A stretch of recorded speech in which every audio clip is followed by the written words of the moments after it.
Which celebrity or public figure deserves a huge apology? There was this jury member in the Dutch version of American Idol whose face looked like she had a lot of Botox done. She only had a neutral facial expression.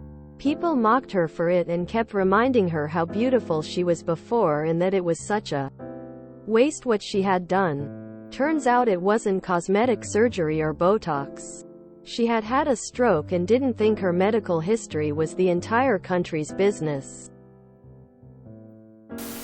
Mira Sorvino. From Harvey Weinstein. She wouldn't play ball with him and he low-key spread the word that, as an actress, she was hard to work with. Code for diva. He killed a promising career. The woman whose child got eaten by dingoes. Alan Turing. Posthumous pardon isn't nearly enough. Brilliant mathematician. As a cryptographer helped the Allies win World War II.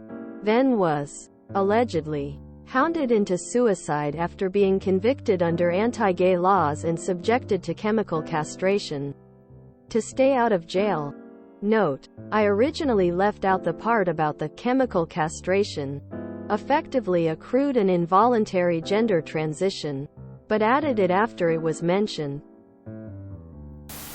The woman who sued McDonald's because their coffee gave her third-degree burns. She tried to get her medical bills covered and their corporate lawyers destroyed her and turned her into a laughingstock and became a trope in our TV shows. She died thinking the entire world hated her, and to this day nobody responsible has ever apologized for the horrible things they did. Brittany Murphy. Everyone thinks she died of a drug overdose, but the autopsy says there were no drugs other than cold medicine in her system. Turns out, the OD story was invented by a real estate developer to cover up that she died of pneumonia caused by black mold in the condo they built. Lindy Chamberlain. A dingo really did eat her baby. It must have been horrifying. But she went to prison and the line, "A dingo ate my baby," became a joke because it sounds absurd. And she has a funny accent. Brendan Fraser. Vanessa Hudgens for being shamed and forced to make a public apology when her private photographs were stolen and leaked on the internet. It wasn't enough that she had to apologize, but people thought she should have been fired from the High School Musical sequel. Disney didn't fire her, but they did release a statement saying they hoped she's learned a valuable lesson. Rip Richard Jewell. Steve Bartman. Shelley Duvall. Dr. Phil is an asshole. Rebecca Black. She had zero musical experience. And she was 13 years old at the time. She had zero reason to think the song would go viral. And she ended up absorbing some of the most vile abuse the internet could muster. She did nothing to deserve it, beyond being a 13-year-old girl feeling her oats.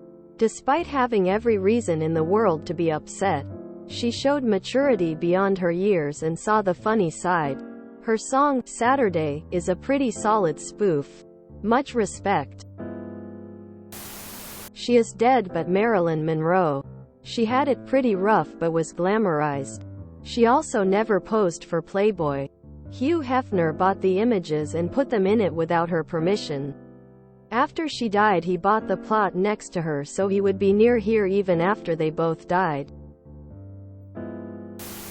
Jake Lloyd, aka Anakin Skywalker from Star Wars Episode 1. Monica Lewinsky. Too late now, but Paul Rubens. Jerking off in a porno theater is like reading at a library. ETA. Anyone mentioning the child porn stuff really needs to look it up on Snopes. Sinead O'Connor. Pam Anderson. Britney Spears. Monica Lewinsky. Jessica Simpson for how bad the tabloids scrutinized her in the 2000s. Amy Winehouse. The woman needed serious help, not unending public ridicule. If you enjoyed this video, please check out our playlists full of similar content. Epic Ericast is like doom scrolling for your ears. Please like, share, and subscribe.